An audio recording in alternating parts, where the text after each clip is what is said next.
All right. All right. We got a lot of people this morning. Good morning, everyone. Good Good morning. morning. Let me tell you what we've been talking about lately in this mastermind. So let's actually back up for 1 second and talk about what the whole deal is with masterminding. Some of us might not have a super clear concept of this. The idea is that we bring people of similar production levels, similar experience levels into a room together. And because I can feel pretty confident saying that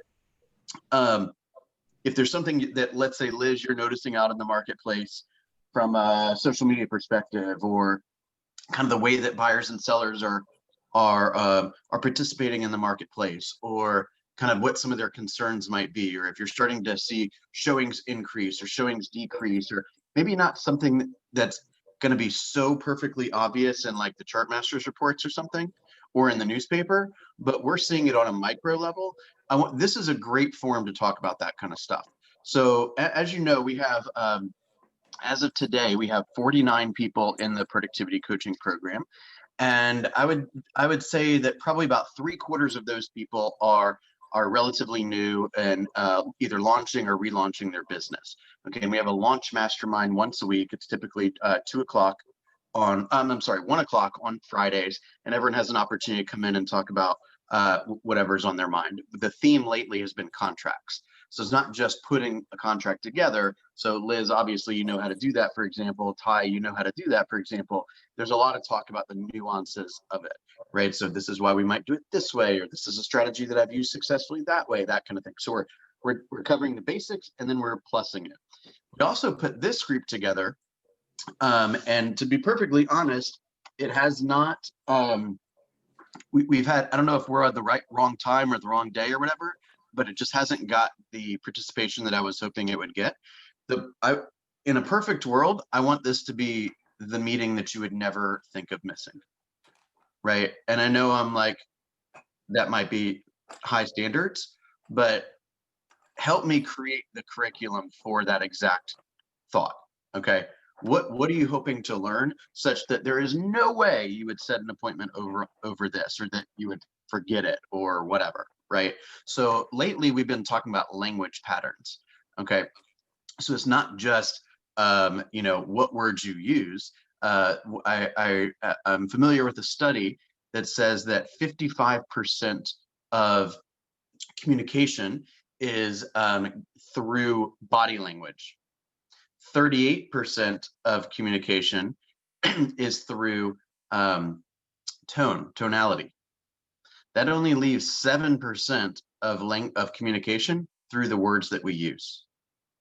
So that's how important it is for you not just to study the actual words, however, to also study the way that you're presenting the words, how fast you present them, when you pause, when you pause for a really long time, when you speak in an upswing, when you speak in a downswing, right? Things like embedded commands, things like VAK styles, all these kind of things. And I'm taking courses in this right now. A lot of it is rooted in this concept called NLP, neuro linguistic programming. The idea there is you're building its techniques to build rapport quickly, to stay in rapport, and to communicate to a specific person the way in which they appreciate being communicated with. Okay, an example, just a random example, and then we can kind of go over some more of these concepts today. Or since it's kind of a fresh group today, I'm more than happy to speak about whatever is important to you. A good example is something called, I saw you shaking your head, Corey. Are you familiar with some of these rules or some of these concepts? Some of them, but like you said, VAK, I didn't know what that was. Okay, cool. That was what I was actually going to talk about. Okay, so VAK is visual, auditory, and kinesthetic. So if you're listening to somebody speak, you got to listen really, really closely to the words that they use. Okay, so they could use words like imagine, see. I'm trying to pull up my notes right now. I wasn't expecting to be out of the office for a couple of days. I should have I think I'm okay, but I did take a COVID test just to double check. I should have my results today. Um, they use words that are visual, right? Auditory is they use words that are hearing, right? Can you hear the family around the kitchen island around the holidays, right? I hear what you're saying.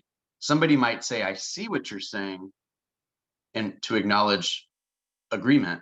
And somebody else might use the word, I hear what you're saying. Somebody else might say the word, I feel you, right? Feel would be kinesthetic. That's like touch, right? So if you listen really closely to the types of words that they're using, and first of all, you have to have a very clear understanding of the scripts and the dialogues so that you can, what's called actively listening. Most people will listen as long as they need to in order to create the thought that they want to blurt out and interrupt the person that happens to be in front of them. Right. And I'm, not perfect at that either, certainly. Right. The idea is if we listen very actively and we can hear upswings in their voice, downswings in the voice, the exact keywords that they're using or phraseologies that you're using, right? So somebody might talk and use very specific words. If you use those specific words back at them, that is a way to build rapport, right? If you hear the words that they're saying and they're talking about things like, I get into the site. They're using words that are around touching and feeling, then you should use those words back at them. Does that make sense? Okay. Does that make sense? That is something called a tie down. Okay. So it's okay. So you're ready to sign the contract, right? Right. So you're making a statement and you're asking for agreement and to get them to move along in the process. What questions do we have on that? I don't have a question, but I'll just, I think people have been using this for so long. I can think back to my godmother who would make a statement. Could have been any statement like, that wall is red. Don't you agree? Exactly. Or that wall is blue. Don't you think? Or wouldn't you agree? And so all of those examples, I remember her saying that and observing, wow, she uses that a lot. Like she's trying to get me to agree with her. And, I was noticing that though, even as a teenager. So. Well, that most people will not pick that up. Most people will not pick that up unless you have what did your grandmother do for a living? She was a nurse. Yeah, not surprising. Right. She's looking for agreement all the time. Hey, you're gonna change the bandage out once a day, right? Right. I mean, even if she was a mother, it's like, it's time to brush your teeth, don't you think? Right. Number one, it's cool that you picked up on that. That a lot of people will not pick up on that.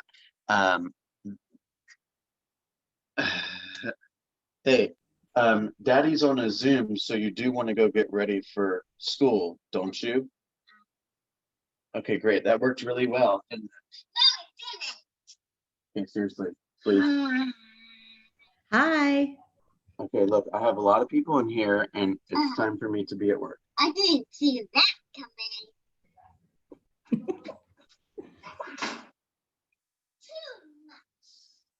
Yeah, I tried that stuff on my wife sometimes, and she's like, "Don't you be bolding me."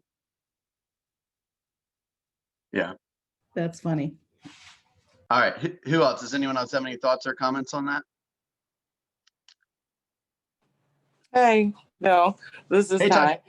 I told you I'm getting my daughter ready for Yeah. school, and she's just flying all around. And I said, just like you did, I said, okay, it's time to put on your pants, right? She said yes, and stood completely still. So I'm adopting that. So adapting. Just an FYI. That's right. And that's why, for example, another language pattern, hey, that's another language pattern that we use is to say something like, it sounds like we should meet. Are you available tomorrow at 1, or would today at 3 be better? So you're not giving them a choice of, would you like to meet or would you not like to meet? It's, I'm going to presuppose that we're meeting. Now we just have to firm out what day and time it's going to be. Sounds like we should meet, doesn't it? And it's almost like, the reason why you would say a phrase like that is because they have expressed some type of dilemma, and you have expressed the ability to solve that dilemma. And so meeting is just the natural next step. So at that point, it's almost like an intelligence test. It's like, look, you got a problem. I know how to fix your problem. Sounds like we should meet, right? And they're like, I guess so. It's not going to cost me anything. You could probably teach me something that I could benefit from. Why would I not? Does that make sense? If you've ever been on any Keller Williams training at all, you have probably noticed that a lot of the instructors say, and yet. Have you heard that phrase? Something, something, and yet. So for example, they might say, it was raining outside today and it caused the internet to go down, and yet I still made my calls. Rather than saying the internet caused the phones to go, or the internet was down today because of the weather, so I didn't make my calls, right? It's kind of like, it's to avoid the word but. You know, hey Liz, I like your shirt, but isn't it a little too big? Right? If I say something that resembles a compliment or it sounds positive, and then I say the word but, you immediately get into defensive mode. You're like, but what?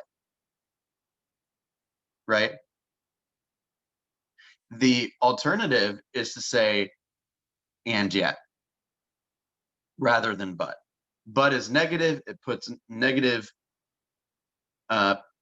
feelings in your subconscious, and yet is not that way.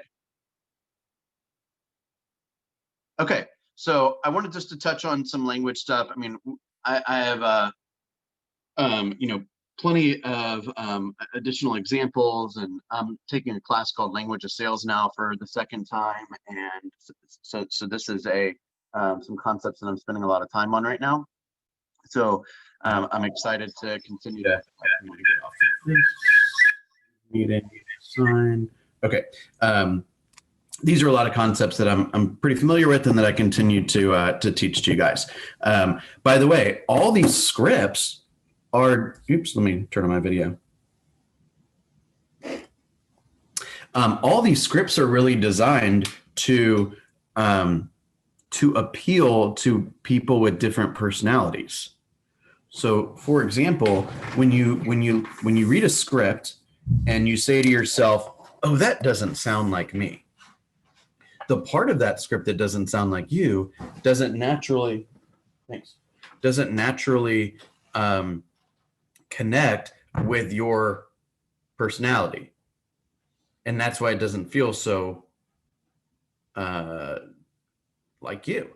But if you say, well, I just made the script my own, what you most likely did is removed the part that didn't fit your level of comfort, and therefore you removed the part that would appeal to a person that is slightly different from you, right? For example, the bold listing presentation says something to the effect of, you get to the front door and you said, Corey, I'm Bill Linkwald with Keller Williams Realty. We had a 4 o'clock appointment and it is 4 o'clock sharp. May I come in? What's the point of that? You know who it is. I know who you are. It's 4 o'clock. We all know we're supposed to meet. You got to watch on. I got to watch on. Why are we doing that? You're affirming that with them, kind of letting them know that they agreed to do this and that it's okay to proceed with meeting. I think that that's part of it. Yes. I think another part of it is the the fact that you're on time, right? A lot of real estate agents in particular are what in the disc profile would be what they call high Ds. High Ds do not like their time wasted. They don't want to, they want to get straight to the point. I didn't always used to be a high D, but I'm definitely a high D now. Right? Just give me the facts. Right? Ty, is your daughter still there? Yes. I'll slightly edit this story then. So, Okay. So I once had a client, and this was the largest listing I ever had, and the guy was really he was like a big time attorney, and like I didn't have a lot of confidence, and he was eating me alive, and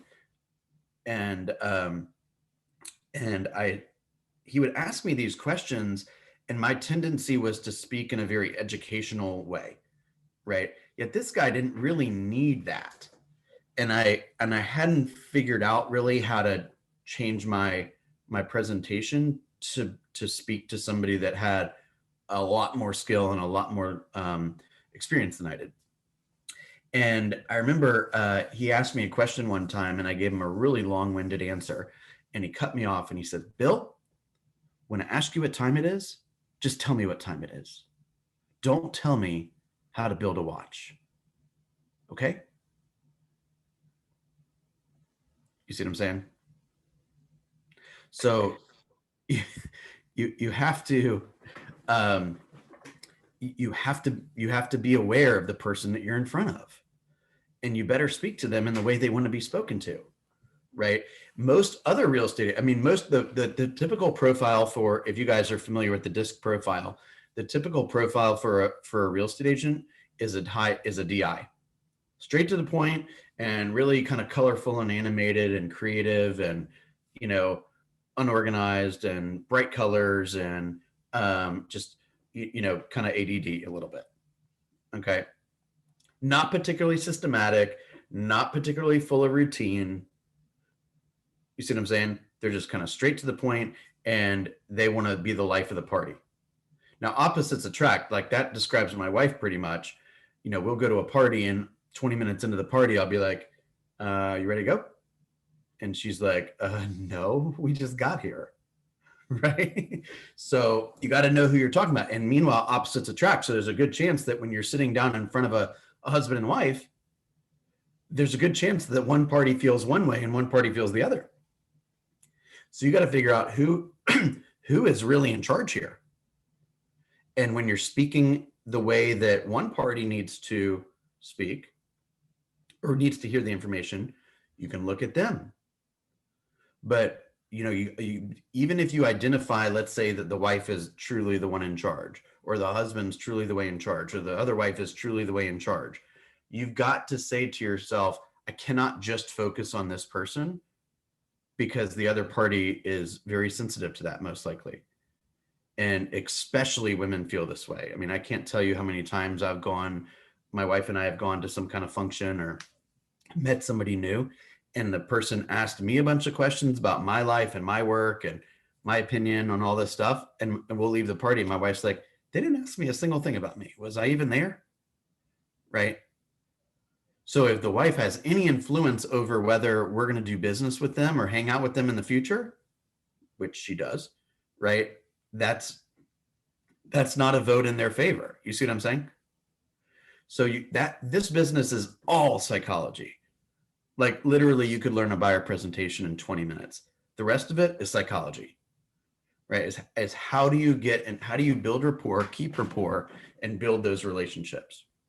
We learn about this stuff in other ways too. Let's say you go into somebody's house and everything is just perfectly organized, right? There's no stacks of paper anywhere. All the couch cushions are exactly where they should be. There's not a thing on the countertop in the kitchen. Corey, is that your house? No, okay. No. So you need to understand that's the way they process the world. So you better be organized, right? If you go up into somebody's house and you're walking through their home and they've got a bunch of, let's say, certificates and diplomas and plaques and deer heads and all that hole-in-one certificates and all this kind of stuff on the wall, I'm not making any judgment. I'm just telling you it's there because they want to talk about it. It's there for a reason. They want that stuff acknowledged. That's why it's on the wall. Otherwise, it wouldn't be on the wall. Right? So if you choose to ignore it, you miss out on an opportunity to build rapport. If you choose to acknowledge it and smile about it and listen to a story about it, then the person absolutely loves you. People just want to be seen and appreciated. Yes, people just want to look good and be right. Look good, be right. If you can make them look good and you can make them be right, you could tell them anything in the world and they'll believe you. Obviously, I'm not telling you to not tell them anything in the world. Yet, see, I used yet instead of but there. That's the kind of stuff I'm talking about. If you can, if you don't start a fight with them on the phone about listing the home themselves, or fight on the phone with them about what the list strategy is going to be, list price strategy is going to be, or whether you're going to fix the backward outlets or something, ask them why that stuff's important to them and help them understand what'll happen if they agree to it and what'll happen if they don't agree to it. And then let them make the decision. But if you make them wrong, it's not going to end pretty well. Right? You make them right. Oh, they'll do anything for you. Hey, by the way, I know those people said they wanted the house professionally cleaned, and we ended up not agreeing to that in the contract. But, after we met them, when we were showing them how to use the spa, we decided to clean the house professionally. Like, wow, what came across you? See what I'm saying? For example, you go into somebody's house and they have in their closet, let's say, they have all their shoes perfectly lined up, and they have all their, the white shirts, then the off-white shirts, then the light gray shirts, then the darker gray shirts, then the light blue shirts, and the darker blue shirts. Everything is perfectly organized. That's the way they approach the world. Generally, you can find out how they approach the world by asking a question or two, by listening a lot, by seeing their home, and oftentimes by knowing what they do for a living. If the person is an artist, they're generally going to make more emotional decisions rather than evidence-based, statistical, metric-based decisions. If somebody is an engineer or an architect or a lawyer, that they're the opposite. You better have some stats for them. You better have some graphs for them. Now, the person that likes to make emotional decisions, it's not that they don't want you to know the stats. It's that they don't want to sit through an 80-page presentation, right? So you can bring the stack of papers and be like, all right, these are all the stats. I've studied all this stuff. And would it be okay if I just narrowed it down to a 1-minute summary of the market for you? And they're like, oh my gosh, for a second, I thought you were going to make me sit through that whole presentation. I love you. Right? You see what I'm saying? All right, what are you hearing? I did almost all the talking today.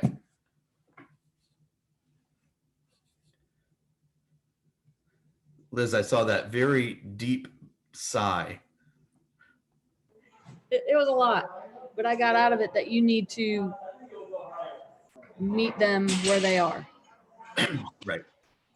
And by the way, in order to, I mean, you know this, but in order to know where they are, you got to be able to study the psychology of people, right? I even said something just now. I said, you know this, and then I went into saying whatever I wanted to say. So that is what's called a presupposition as well, because I'm making it I'm sharing with you something I want to share, and then I'm insinuating that you already agree with me. You know this, Liz. The market is not responding to 250. So if you'd like to move to Chicago and get closer to your ailing mother, we need to lower the price. Don't you think? Not, I think we should lower the price. What do you think? That's not confidence. That's not rapport building. And that is not going to work. All right. All right. I'm going to hit the recorder on.